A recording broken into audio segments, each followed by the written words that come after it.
നമ്മളിന്ന് കാലാവസ്ഥ ടി വിയിലൂടെ കാണുന്നു, അല്ലെങ്കിൽ നമ്മൾ റേഡിയോയിലൂടെ അറിയുന്നു, അല്ലെങ്കിൽ ഇന്ന് വാട്സാപ്പിലൂടെയും ഫേസ്ബുക്കിലൂടെ ഒക്കെ കാലാവസ്ഥ നാളെ എന്താണെന്നൊക്കെ ഇന്ന് മനസ്സിലാക്കി നമുക്ക് പല കാര്യങ്ങളും പ്ലാൻ ചെയ്യുന്ന സമയത്ത് അവർ ഫേസ്ബുക്ക് നോക്കുന്നതിന് പകരം അവർ നോക്കിയിരുന്നത് പശുവിനെ നോക്കും, പട്ടിയെ നോക്കും, ഉറുമ്പിനെ നോക്കും, ഇതുപോലുള്ള ജീവികളെ, പാമ്പിനെ നോക്കും, ഇതുപോലുള്ള ജീവികളെയാണ് അവർ നോക്കിയിട്ടിരുന്നത്. അന്ന് ഫേസ്ബുക്കും വാട്സാപ്പും ടി വിയും ഇതൊന്നും അല്ല ഉണ്ടായിരുന്നത്.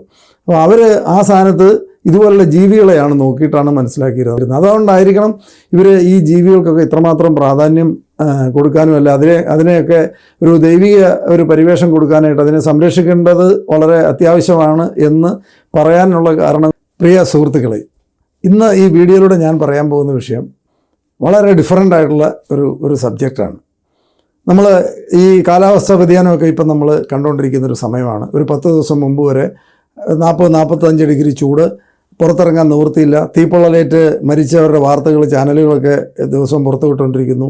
പുറത്തിറങ്ങാതിരിക്കണം എന്നുള്ള ജാഗ്രതാ നിർദ്ദേശങ്ങൾ തന്നുകൊണ്ടിരിക്കുന്നു. ഇതൊക്കെയായിരുന്നു ഒരു 10 ദിവസം മുമ്പത്തെ വാർത്തയെങ്കിൽ ഇപ്പോൾ ഈ കഴിഞ്ഞ 10 ദിവസമായിട്ട് നടന്നുകൊണ്ടിരിക്കുന്നത് വെള്ളപ്പൊക്കത്തിൽ മരിച്ചവരുടെ കണക്കുകളും, അല്ലെങ്കിൽ അതുമായിട്ട് ബന്ധപ്പെട്ട നാശങ്ങളും, കൃഷിനാശവും, വീട് നഷ്ടപ്പെടുന്നതും, ഇതുപോലത്തെ സ്റ്റോറികളാണ് ഈ കഴിഞ്ഞ 10 ദിവസമായിട്ട് നമ്മൾ കേട്ടുകൊണ്ടിരിക്കുന്നത്. സയൻസും ടെക്നോളജിയും ഒക്കെ ഇത്രയും അഡ്വാൻസ്ഡ് ആയ കാലത്ത് നമുക്ക് പല കാലാവസ്ഥാ നിരീക്ഷണ കേന്ദ്രത്തിൽ നിന്നൊക്കെ നമുക്ക് മുന്നറിയിപ്പുകൾ തരുന്നുണ്ട്. റെഡ് അലർട്ടും യെല്ലോ അലർട്ടും ഒക്കെ നമുക്ക് കിട്ടാറുണ്ട്. എങ്കിൽ പോലും ചില ദിവസങ്ങൾ പറയുന്ന റെഡ് അലർട്ട് പറയുന്ന ദിവസങ്ങൾ ചിലപ്പം കാര്യമായിട്ട് മഴ ഉണ്ടാവാറില്ല. ചില ദിവസം യെല്ലോ അലർട്ട് പറയുന്ന ദിവസം ചിലപ്പോൾ കൂടുതൽ വരുന്നുണ്ട്. ഇപ്പോഴും ഇതൊക്കെ മുൻകരുതലൊക്കെ എടുക്കുന്നതിനെക്കുറിച്ച് പറയുമ്പോഴും നമുക്ക് ചില ദിവസങ്ങളൊക്കെ എന്നാൽ പോലും വ്യത്യാസങ്ങൾ വരുന്നുണ്ട്. അപ്പം ഇങ്ങനെ ആയിരുന്നെങ്കിൽ ഇതിന് മുമ്പ് നമ്മുടെ മുൻ തലമുറയിലുണ്ടായിരുന്നു, നമ്മുടെ കാരണവന്മാരായിട്ടുണ്ടായിരുന്ന ആൾക്കാരൊക്കെ എങ്ങനെയായിരുന്നു ഈ സമയങ്ങളിലൊക്കെ ജീവിച്ചിരുന്നത്? ഇതുപോലത്തെ കാലാവസ്ഥയൊക്കെ അന്നും ഉണ്ടായിട്ടില്ലേ?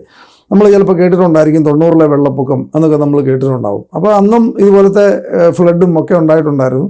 ആ സമയത്തൊക്കെ ഈ ടെക്നോളജി ഒന്നും ഇത്ര അഡ്വാൻസ്ഡ് ആകാതിരുന്ന അന്നത്തെ കാലത്ത് എങ്ങനെയായിരിക്കും അവരൊക്കെ ജീവിച്ചിട്ടുണ്ടാവുക? എങ്ങനെയായിരിക്കും അവർ, പ്രത്യേകിച്ച് കാർഷിക രംഗത്തൊക്കെ നിന്നിട്ടുള്ള ആൾക്കാർ?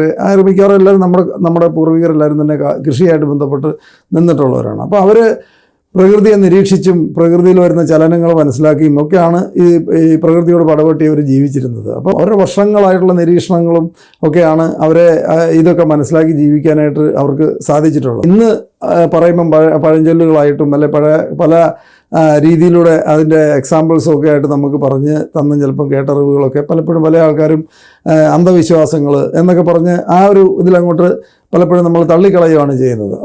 പക്ഷേ നമ്മൾ ചിന്തിച്ച് നോക്കണം, ഇതൊന്നുമില്ല, റോഡില്ല, ടെലികമ്മ്യൂണിക്കേഷൻ, യാതൊരു സാധനങ്ങളും അറിയാൻ പാടില്ലാത്ത സമയത്ത് പ്രാദേശികമായിട്ട് ഒരു ഏരിയയിൽ നിന്ന് പ്രവർത്തിക്കുന്ന ഇതൊക്കെ നിരീക്ഷിച്ച് ഒക്കെ ആയിരിക്കും അവർ അന്നത്തെ കാലത്ത് ഇതെല്ലാം മനസ്സിലാക്കി ജീവിക്കാൻ സാധിച്ചത്.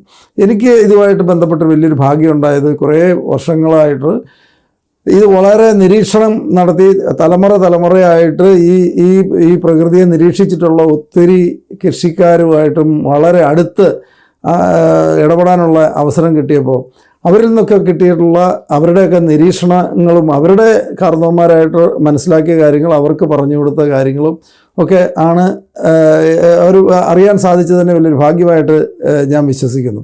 കാരണം തീർച്ചയായിട്ടും നമ്മൾ ഒരു സൈഡിനോളജിയും സയൻസും ഒക്കെ, അല്ലെങ്കിൽ അതുമായിട്ട് ബന്ധപ്പെട്ട ക്വാളിഫൈഡ് ആയിട്ടുള്ള ആൾക്കാരുമായിട്ട് സംസാരിക്കുമ്പോൾ നമുക്ക് കിട്ടുന്ന ഒരു തിരിച്ചറിവുകളും, എന്നാൽ മറു സൈഡിൽ പരമ്പരാഗതമായിട്ട് പ്രകൃതിയെ നിരീക്ഷിച്ച് സ്വന്തമായിട്ട് മനസ്സിലാക്കിയെടുത്ത, അല്ലെങ്കിൽ പല ആൾക്കാർ പ്രായമുള്ളൊരു വർഷങ്ങളുടെ നിരീക്ഷണം കൊണ്ട് അവർ മനസ്സിലാക്കിയെടുത്തിട്ടുള്ള കാര്യങ്ങളും രണ്ടും വളരെ ഇമ്പോർട്ടൻ്റ് ആണെന്ന് തോന്നാറ്. നമ്മളിന്ന് കാലാവസ്ഥ ടി വിയിലൂടെ കാണുന്നു, അല്ലെങ്കിൽ നമ്മൾ റേഡിയോയിലൂടെ അറിയുന്നു, അല്ലെങ്കിൽ ഇന്ന് വാട്സാപ്പിലൂടെയും ഫേസ്ബുക്കിലൂടെ ഒക്കെ കാലാവസ്ഥ നാളെ എന്താണെന്നൊക്കെ ഇന്ന് മനസ്സിലാക്കി നമുക്ക് പല കാര്യങ്ങളും പ്ലാൻ ചെയ്യുന്ന സമയത്ത് അവർ ഫേസ്ബുക്ക് നോക്കുന്നതിന് പകരം പശുവിനെ നോക്കും, പട്ടിയെ നോക്കും, ഉറുമ്പിനെ നോക്കും, ഇതുപോലുള്ള ജീവികളെ, പാമ്പിനെ നോക്കും, ഇതുപോലുള്ള ജീവികളെയാണ് അവർ നോക്കിയിട്ടിരുന്നത്. അന്ന് ഫേസ്ബുക്കും വാട്സാപ്പും ടി വിയും ഇതൊന്നും അല്ല ഉണ്ടായിരുന്നത്. അപ്പോൾ അവർ ആ സ്ഥാനത്ത് ഇതുപോലുള്ള ജീവികളെയാണ് നോക്കിയിട്ടാണ് മനസ്സിലാക്കിയത്. കുറച്ച് എക്സാമ്പിൾസ് ഞാൻ പറയാം. നിങ്ങൾക്കത് ഒരു പക്ഷേ ചില ആൾക്കാർ ചിലപ്പോൾ പുതുതായിട്ടുള്ള അറിവായിരിക്കും, അതുകൊണ്ടാണ് തീർച്ചയായിട്ടും ഗുണകരമാകുമെന്ന് എനിക്ക് തോന്നിയത്. അതായത് ഒന്ന്, മഴ വരാറായോ, അല്ലെങ്കിൽ മഴ വരുന്നതിന് തൊട്ട് മുമ്പ് തന്നെ മഴ വരാൻ പോകുന്നു, അല്ലെങ്കിൽ ഒരു വർഷത്തെ കൃഷി തുടങ്ങാറായി, അല്ലെങ്കിൽ മഴ വരാൻ പോകുന്നു എന്ന് അവർ ഏറ്റവും കൂടുതൽ മനസ്സിലാക്കിയിരുന്നത് ഉറുമ്പിനെ നിരീക്ഷിച്ചിട്ടാണ്. ഉറുമ്പുകളെ അവർ ഒബ്സർവ് ചെയ്യും. അപ്പോൾ ഉറുമ്പ് ആഹാരം ശേഖരിക്കാൻ തുടങ്ങിയാൽ ഒരാഴ്ചക്കകം മഴ പെയ്യും എന്നാണ് അതിൻ്റെ അർത്ഥം എന്നാണ് പറയുന്നത്. അതായത് ഉറുമ്പ് മഴ വരുന്നു എന്ന് അവർക്ക് മനുഷ്യനേക്കാളും മുൻകൂട്ടി തന്നെ മനസ്സിലാക്കാനായിട്ടുള്ള കഴിവുണ്ട്. അവർ ഈ സാധനം എടുത്ത് അവരുടെ ആഹാര സാധനം മഴ വന്നു കഴിഞ്ഞാൽ അവർക്ക് ആഹാരം തേടാൻ പുറത്തു പോകാൻ പറ്റാത്തതുകൊണ്ട് അവർ ആഹാരം അവരുടെ കൂട്ടിൽ അവർ ശേഖരിച്ച് വെക്കുകയാണ് ചെയ്യുന്നത് മഴ വരുന്നതിന് മുമ്പ്. അപ്പോൾ ഉറുമ്പ് ആഹാരം ശേഖരിക്കാൻ തുടങ്ങിയിട്ടുണ്ടെങ്കിൽ അതിൻ്റെ അർത്ഥം ഉടനെ മഴ വരുന്നു. അപ്പോൾ മഴ വരുന്നതിന് മുമ്പ് തന്നെ കൃഷി തുടങ്ങേണ്ട ആൾക്കാരെ സംബന്ധിച്ച് അവർ കൃഷിപ്പണികൾ തുടങ്ങും. ഇമ്മീഡിയറ്റ് ആയിട്ട് മഴ വരും എന്നുള്ളതിൻ്റെ ഏറ്റവും വലിയ സിഗ്നലാണ്. അതുകൊണ്ടായിരിക്കാം ഒരുപക്ഷെ പഴയ ആൾക്കാരൊക്കെ ഉറുമ്പിന് വേണ്ടി നമ്മളിന്ന് പലപ്പോഴും mother's day, father's day, Valentine's day എന്നൊക്കെ പറഞ്ഞ് വെച്ചിരിക്കുന്ന പോലെ അന്ന് ഉറുമ്പിന്, കാരണം അന്നത്തെ സംബന്ധിച്ച് അവരുടെ ദൈവമാണ് ഉറുമ്പൊക്കെ, ഇതുപോലത്തെ ജീവികൾ. അപ്പോൾ അത് ഉറുമ്പിന് പോലും പഴയ ആൾക്കാർ ഉറുമ്പിന് വേണ്ടി ആഹാരം കൊടുക്കുന്ന ഒരു വർഷത്തിലൊരു ദിവസമുണ്ട്. അപ്പോൾ ഇതൊക്കെ ശരിക്കും പറഞ്ഞാൽ നമ്മൾ ഇന്നത്തെ ഒരു കാലമായിട്ട് നമ്മൾ കമ്പയർ ചെയ്യുമ്പോൾ ഇതൊക്കെ നമുക്ക് പെട്ടെന്ന് കണക്ട് ചെയ്യാൻ പറ്റുന്നുണ്ട്. അപ്പോൾ അതുപോലെ തന്നെ ഏറ്റവും പ്രധാനപ്പെട്ട വേറൊരു ജീവിയാണ് പശു. പശുവിൻ്റെ ഏറ്റവും വലിയൊരു പ്രത്യേകത, പശുവിന് വളരെ പെട്ടെന്ന് തന്നെ പ്രകൃതിയിലെ ചലനങ്ങൾ മനസ്സിലാക്കാനായിട്ട് പറ്റും, മുൻകൂട്ടി മനസ്സിലാക്കാൻ പറ്റും. നമുക്കാർക്കും ഇല്ലാത്ത, മനുഷ്യന് സാധിക്കാത്ത കാര്യങ്ങളാണ് പ്രകൃതിയിൽ വരുന്ന മാറ്റങ്ങൾ, പ്രകൃതിക്ഷോഭങ്ങൾ ഒക്കെ നേരത്തെ തന്നെ പശു മനസ്സിലാക്കുകയും പശു അതിന് സിഗ്നൽ തരികയും പശു കരയുകയും പശുവിൻ്റെ ചില ചേഞ്ചസ് കണ്ട് അത് നിരീക്ഷിച്ച് പഴയ ആൾക്കാർ അതിനെ ബേസ് ചെയ്തിട്ട് തീരുമാനങ്ങൾ എടുക്കുമായിരുന്നു. നിങ്ങളൊരു പക്ഷേ ചിലപ്പോൾ കേട്ടിട്ടുണ്ടായിരിക്കും, ഈ പ്രളയകാലത്ത് കവളപ്പാറയിൽ ഒരു പ്രായമുള്ള ആൾ, അവരുടെ വീട് പഴയ വീടായിരുന്നു, മലയുടെ മുകളിലായിരുന്നു. അവർ കുറച്ചുകൂടെ റോഡ് സൈഡിലേക്ക് വന്ന് ഒരു വീട് വെച്ചു. അവിടെ അവരുടെ പശുവിനെ കെട്ടിയിരിക്കുകയായിരുന്നു. അപ്പോൾ കൂട്ടിൽ കിടന്ന് പശു ഭയങ്കരമായിട്ട് ബഹളം ഉണ്ടാക്കുന്നത് കണ്ടപ്പം ആ കാർന്ന ഒരു പ്രായമുള്ള ആൾക്ക് ഇതുപോലെ എന്തോ സെൻസ് ചെയ്തു, എന്തോ അപകടം വരുവാണെന്നാണ് പശുവിൻ്റെ സിഗ്നലാണെന്ന് തോന്നി. അദ്ദേഹം ഉടനെ തന്നെ പശുവിനെ അഴിച്ചു വിട്ടു. പശു ഓടി ആ കുന്ന് കയറി മുകളിലേക്ക് പോയി പഴയ വീടിൻ്റെ അവിടെ പോയി നിന്നപ്പം അദ്ദേഹം ഉടനെ അവിടുന്ന് മാറിക്കോളാൻ എല്ലാവരോടും പറഞ്ഞു, എത്രയും പെട്ടെന്ന് ഇവിടുന്ന് മാറിക്കുമെന്ന് പറഞ്ഞ് അദ്ദേഹം ആ പശു പോയതിൻ്റെ പുറകെ പോയി ആ പഴയ വീടിൻ്റെ സ്ഥാനത്തെത്തുകയും അധികം വൈകാതെ തന്നെ അവിടെ ഉരുൾപൊട്ടി ആ പ്രദേശം മുഴുവനും വെള്ളം എടുത്തു പോകുന്ന ഒരു സ്റ്റോറി നിങ്ങൾ എത്ര പേര് കേട്ടിട്ടുണ്ടെന്ന് എനിക്കറിയില്ല. അപ്പോൾ പശു അതിന് മുമ്പ് തന്നെ അവിടെ അപകടം വരാൻ പോകുന്നു എന്ന് മനസ്സിലാക്കിയിട്ടാണ് പശു അവിടെ കിടന്ന് ബഹളം വെച്ചതും പശു അവിടെ നിന്ന് മാറിയതും. അതുപോലെ തന്നെ ആ ഏരിയയിൽ പട്ടികൾ മുഴുവനും ആ ഏരിയയിൽ നിന്ന് ഈ പ്രളയമൊക്കെ വന്ന് എടുത്തുപോയ സ്ഥലങ്ങളിൽ നിന്നെല്ലാം അഴിച്ചുവിട്ട പട്ടികളെല്ലാം 10-15 ദിവസം മുമ്പേ അവരവിടെ നിന്നെല്ലാം മാറി വേറെ സ്ഥലത്ത് പോയി നിൽക്കുകയായിരുന്നാണ് പറയുന്നത്. ഈ പ്രളയമൊക്കെ കഴിഞ്ഞിട്ട് അവർ തിരിച്ചു വന്നു. പക്ഷേ അവരുടെ പല ആൾക്കാരുടെയും ഉടമസ്ഥന്മാരുടെ വീട് തിരിച്ചു വന്നപ്പോൾ ഇല്ലായിരുന്നു. പക്ഷെ അവർക്കൊക്കെ മുൻകൂട്ടി മനസ്സിലാക്കാൻ സാധിച്ചു. അതുകൊണ്ടാണ് ഈ പശുവിനൊക്കെ ഇത്രമാത്രം പ്രാധാന്യം കൊടുക്കുന്നതിൻ്റെ ഏറ്റവും പ്രധാനപ്പെട്ട കാര്യം. അതായത് പശു ഇത് മാത്രമല്ല, പ്രകൃതിയിൽ നിന്നുള്ള ചലനങ്ങൾ മനസ്സിലാക്കി സിഗ്നൽസ് കൊടുക്കുകയും അതുകൂടാതെ പശു തരുന്ന എല്ലാ സാധനങ്ങളും, പശു എന്ന് പറഞ്ഞാൽ ഒരു സീറോ വേസ്റ്റ് ഫാക്ടറി എന്ന് പറയും.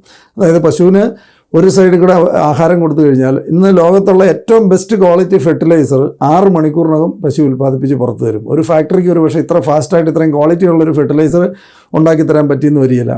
6 മണിക്കൂർ കൊണ്ട് ഏത് ഇതിനെയും കഴിച്ചിട്ട് 6 മണിക്കൂർ കൊണ്ട് ലോകത്തെ ഏറ്റവും ബെസ്റ്റ് ഫെർട്ടിലൈസറായിട്ട് ഒരു സൈഡിൽ കൂടെ തരുന്നു. അതുകൂടാതെ ഗോമൂത്രം തരുന്നു, ഇതുകൂടാതെ പാല് തരുന്നു. ഇതെല്ലാം ഇതിനകത്ത് ഏതാ വേസ്റ്റ്? ഇതിനകത്ത് ഒരു സാധനം വേസ്റ്റ് ഇല്ല. അതുകൊണ്ട് സീറോ വേസ്റ്റ് ഫാക്ടറിയാണ്. അതുകൂടാതെ ഇതുപോലെ പ്രകൃതിയിൽ വരുന്ന മാറ്റങ്ങളെ കൃത്യമായിട്ട് അതിന് സിഗ്നൽ തരികയും ചെയ്യും. അതുകൊണ്ടായിരിക്കും പശുവിന് ഒരു മാതാവിൻ്റെ സാധനം കൊടുക്കണം എന്ന് പറയുന്നതിൻ്റെ ഏറ്റവും പ്രധാനപ്പെട്ട റീസൺ അതായിരിക്കും എന്നാണ് ഞാൻ വിശ്വസിക്കുന്നത്. ഇതുപോലെയാണ് പട്ടിക്കൊക്കെ വേറെ പ്രത്യേകത എന്ന് പറഞ്ഞു കഴിഞ്ഞാൽ പട്ടിയുടെ ചെവിയുടെ ഫ്രീക്വൻസി നമ്മുടെ ചെവിയുടെ ഫ്രീക്വൻസി വ്യത്യാസമാണ്, കണ്ണിൻ്റെ കാഴ്ച വ്യത്യാസമാണ്. നമുക്ക് കാണാൻ പറ്റാത്ത പല സാധനങ്ങളും അന്തരീക്ഷത്തിൽ അവർക്ക് കാണാവുന്നതുകൊണ്ടാണ്. അതുകൊണ്ടാണ് ചിലപ്പോൾ ഒരുപക്ഷെ പഴയ ആൾക്കാർ പറഞ്ഞു കേൾക്കുന്നുണ്ട്, പട്ടി ഓലിയിട്ട് കഴിഞ്ഞാൽ അന്ന് മരണം ഉണ്ടാകും എന്ന് പറയുന്നതിൻ്റെ കാരണം അന്തരീക്ഷത്തിലുള്ള ചലനങ്ങൾ നമുക്ക് കാണാൻ പറ്റാത്തത് കാണാനും കേൾക്കാനും ഉള്ള കഴിവ് ഈ പട്ടിക്ക് ഉണ്ട്. അപ്പോൾ അതുകൊണ്ടാണ് വളരെ പെട്ടെന്ന് തന്നെ അവർ പലതും സെൻസ് ചെയ്യുന്ന പല ചെറിയ സൗണ്ടുകളും നമുക്ക് കേൾക്കാൻ പറ്റാത്ത, നമ്മുടെ ചെവിയുടെ ഫ്രീക്വൻസിയായിട്ട് മാച്ച് ചെയ്യാത്ത സൗണ്ടുകളൊന്നും നമുക്ക് കേൾക്കാൻ പറ്റിയല്ല. ഇപ്പോൾ ക്ലബ് എഫ്എമ്മും ഒക്കെ നമ്മൾ റേഡിയോ ട്യൂൺ ചെയ്യുമ്പോൾ നമുക്ക് കേൾക്കുന്നുണ്ട്. അപ്പോൾ അതായത് ആ സൗണ്ടുകളൊക്കെ അവിടെയുണ്ട്, നമ്മുടെ ചെവിക്ക് പ്രോസസ്സ് ചെയ്യാൻ പറ്റുന്നില്ല എന്ന് മാത്രമേ ഉള്ളൂ. അതിൻ്റെ ഫ്രീക്വൻസി മാച്ച് ചെയ്യാത്തതുകൊണ്ട് നമ്മൾ കേൾക്കുന്നില്ല എന്ന് മാത്രമേ ഉള്ളൂ. അപ്പോൾ നമ്മുടെ ചെവിയുടെ ഫ്രീക്വൻസിയായിട്ട് മാച്ച് ചെയ്യുന്ന സൗണ്ട് മാത്രമേ നമുക്ക് കിട്ടുന്നെന്ന് മാത്രമേ ഉള്ളൂ. അത് മാത്രമല്ല അവിടെയുള്ളൂ. അതുപോലെ തന്നെ നമ്മൾ കാണുന്നത്, നമ്മൾക്ക് കാണാൻ പറ്റാത്ത ഒത്തിരി സാധനങ്ങൾ ഉണ്ട്. അത് മറ്റ് പല ജീവികൾക്കും കാണാൻ സാധിക്കുന്നുണ്ട്. ഇപ്പോൾ എക്സാമ്പിൾ പറഞ്ഞാൽ ഓന്ത് ഒരു ഒബ്ജക്റ്റിനെ കാണുന്നത് 2ആയിട്ടാണ് എപ്പോഴും കാണുന്നത്. ഇതുപോലെ പല ജീവികളുടെയും ചെവിയുടെയും കണ്ണിൻ്റെയൊക്കെ ഫ്രീക്വൻസികൾ, കാഴ്ചയും കേൾവിയും ഒക്കെ ഡിഫറൻസ് ഉണ്ട്. അപ്പോൾ ഇതൊക്കെ നിരീക്ഷിച്ചിട്ടാണ് പണ്ടത്തെ ആൾക്കാർ ഈ പ്രകൃതിയോട് ഇതിനിടയിൽ ഇത്രമാത്രം പ്രശ്നങ്ങളുടെ ഇടയിലൊക്കെ അവർ സർവൈവ് ചെയ്തിരുന്നത്. വളരെ പ്രധാനപ്പെട്ട ഈ ജീവികളല്ല. അതുപോലെ തന്നെയാണ് പാമ്പിനെ കുറിച്ച് പറയുന്നത്. പാമ്പിനൊക്കെ സർപ്പക്കാവൊക്കെ ഉണ്ടാക്കിയത് മെയിൻറ്റെയിൻ ചെയ്യുന്നതിൻ്റെയൊക്കെ പുറകിൽ പാമ്പും ഇതുപോലെ തന്നെ വളരെ ഒരു വിശേഷം. കാരണം പാമ്പിൻ്റെ ബോഡി മുഴുവനും മണ്ണിൽ മുട്ടി ഭൂമിയായിട്ട് മുട്ടിയാണ് നിൽക്കുന്നത്. പാമ്പ് മുഴുവനും മനസ്സിലാക്കുന്ന ഭൂമിയിലെ ചലനങ്ങൾക്കനുസരിച്ചാണ്. പാമ്പ് നേരെ ഒച്ച വെച്ച് കഴിഞ്ഞാൽ ചെവി കേൾക്കുകയല്ലാത്ത ഒരു ജീവിയാണ് പാമ്പ്. ഭൂമിയിലെ ചലനങ്ങളാണ് അതിൻ്റെ, കാരണം ബോഡി മുഴുവനും മണ്ണിൽ മുട്ടി ആണ് അത് നടക്കുന്നത്. ഭൂമിയിലെ ചലനങ്ങളാണ് മനസ്സിലാക്കിയിട്ടാണ്. അപ്പോൾ ഇതിൻ്റെയൊക്കെ നിരീക്ഷിച്ചിട്ട് ആണ് പഴയ ആൾക്കാർ ഇത് എല്ലാം അവർ ജീവിച്ചിരുന്നത്. അതുകൊണ്ടാണ് ഒരുപക്ഷെ അവരെല്ലാം അന്നത്തെ കാലത്ത് കൃഷി ചെയ്തുകൊണ്ടിരുന്നവരെല്ലാം ഇത് ഒരു കൂട്ടുകൃഷിയാണ്, അവരെല്ലാവരോടും കൂടി ഒരു ടീം വർക്കിലാണ് ഇതെല്ലാം ചെയ്തുകൊണ്ടിരുന്നതെന്ന് പറയും. അതായത് തേനീച്ച ഒരു സൈഡിൽ സഹായിക്കുന്നു. തേനീച്ച ഒന്ന് പോളിനേഷൻ, പരാഗണം എന്ന് പറഞ്ഞ പ്രക്രിയയിൽ നിന്ന് അവർ മാറി നിന്നാൽ, ഒരു 4 വർഷം പരാഗണം എന്ന് പറയുന്ന പരിപാടി തേനീച്ച നടത്താതെ അവർ മാറി നിന്നിട്ടുണ്ടെങ്കിൽ ഈ ഭൂമുഖത്ത് ആരും തന്നെ അവശേഷിക്കില്ല എന്നാണ് പറഞ്ഞത്. അതായത് അവരാരും പണിമുടക്കിയിരുന്നെങ്കിൽ, ഒരു പക്ഷേ നമ്മൾ അറിയാം കേരളം ഒക്കെ പണിമുടക്കിന് പേര് കേട്ട സ്ഥലമാണ്. അപ്പോൾ ഒരു തേനീച്ച ഒരു 4 വർഷത്തേക്ക് പണിമുടക്കുകയാണെന്നുണ്ടെങ്കിൽ ഒരു പക്ഷേ നമ്മൾ മനുഷ്യരാശി തന്നെ കാണികളെന്ന് പറയും. അപ്പം ഈ തേനീച്ച നടത്തുന്ന പരാഗണം നടത്തുന്ന ഒരു 5 കിലോമീറ്റർ വരെ ദൂരെ പോയിട്ട് അവരുടെ ശരീരഭാരത്തിൻ്റെ 5 ഇരട്ടി വെയിറ്റ് എടുത്തുകൊണ്ട് തിരിച്ചു പറന്നു വരാനുള്ള കഴിവുള്ള ഒരു ജീവിയാണ്. അതുപോലെ തന്നെ മണ്ണിരയെ സംബന്ധിച്ച് 15 വർഷത്തോളം ലൈഫുള്ളൊരു ജീവിയാണ്. 15 വർഷം ആയുസ്സുള്ള ജീവി. മണ്ണിൽ വിഷാംശം ഒക്കെ വന്നു കഴിഞ്ഞാൽ, മണ്ണ് ടോക്സിക് ആയി കഴിഞ്ഞാൽ അവർ ഭൂമിയിൽ 15 അടി താഴെ പോയിട്ട് സമാധിയിരിക്കാനും അതിനുശേഷം അവർ മണ്ണ് ശരിയാകുന്ന സമയത്ത് തിരിച്ചു വന്ന് ചാർജ് എടുക്കാനും കഴിവുള്ള ഒരു ജീവിയാണ്. അതുപോലെ തന്നെ മീനിനെ ഒബ്സർവ് ചെയ്ത് കഴിഞ്ഞാൽ മഴ മാറിയോ എന്ന് മനസ്സിലാക്കാനായിട്ട് മീനിനെ ഒബ്സർവ് ചെയ്ത് മനസ്സിലാക്കുന്നവരുണ്ട്. മഴ മാറി, അതായത് ഒരു തോട്ടിൽ പോയി നോക്കിയിട്ട് അവിടുന്ന് മീനെല്ലാം പുറത്തേക്ക് ഇറങ്ങി പോയിട്ടുണ്ട് എങ്കിൽ, അതായത് ആ മീനിന് മഴ മാറിക്കഴിഞ്ഞാൽ അവിടുത്തെ വെള്ളം പറ്റിക്കഴിഞ്ഞാൽ ആ മീനിന് പുറത്തേക്ക് ഇറങ്ങി പോകാൻ പറ്റില്ല, ബുദ്ധിമുട്ടാണെന്ന് മനസ്സിലാക്കി വെള്ളം പറ്റുകയാണ് അല്ലെ മഴ മാറിയെന്ന് കഴിഞ്ഞാൽ ആ തോട്ടിലെ വെള്ളം പറ്റുമെന്നും വെള്ളം കുറയുമെന്നും ഒരുപക്ഷെ പുറത്തിറങ്ങാൻ ബുദ്ധിമുട്ടാണെന്നും സെൻസ് ചെയ്യാനുള്ള സെൻസർ മീനിനുണ്ട്. മഴ അവിടെ മീനില്ലെങ്കിൽ അതിൻ്റെ അർത്ഥം മഴ ഇനി തീർന്നു, ഈ സീസണിലെ മഴ തീർന്നു എന്നാണ് അർത്ഥം. ഇത് ഇങ്ങനെയൊക്കെ മനസ്സിലാക്കാൻ നമുക്കാർക്കും സാധിക്കാത്ത ഈ കാര്യങ്ങളൊക്കെ തന്നെ ഈ ജീവികൾക്കല്ല, ഈ ചെറിയ ജീവികളും നമ്മൾ വിശ്വസിക്കുന്ന ഈ ജീവികൾക്ക് സാധിച്ചിരുന്നു എന്നുള്ളതാണ് അത് ഏറ്റവും പ്രധാനപ്പെട്ടത്. അപ്പോൾ ഇതൊക്കെ മനസ്സിലാക്കിയിട്ടാണ് ഇവരെയൊക്കെ ഒരു ദൈവിക പരിവേഷവും ഒക്കെ കൊടുക്കാനുള്ള കാരണം എന്നാണെന്ന് എനിക്ക് തോന്നുന്നത്.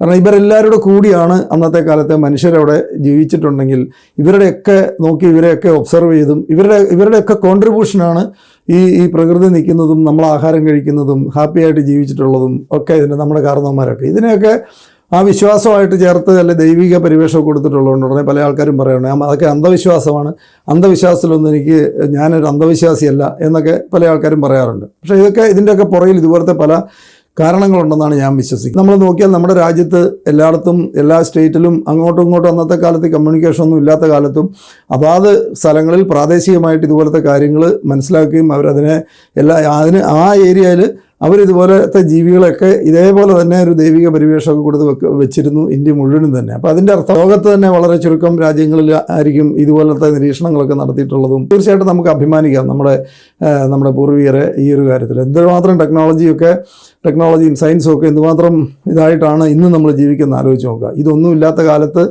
അവരിതെല്ലാം ഈ രീതിയിൽ അന്ന് ജീവിച്ചിട്ടുണ്ടെങ്കിൽ തീർച്ചയായിട്ടും അവരുടെ ഒരു നിരീക്ഷണ പാഠവും നമ്മൾ അംഗീകരിച്ചേ പറ്റുള്ളൂ. Thank you very much.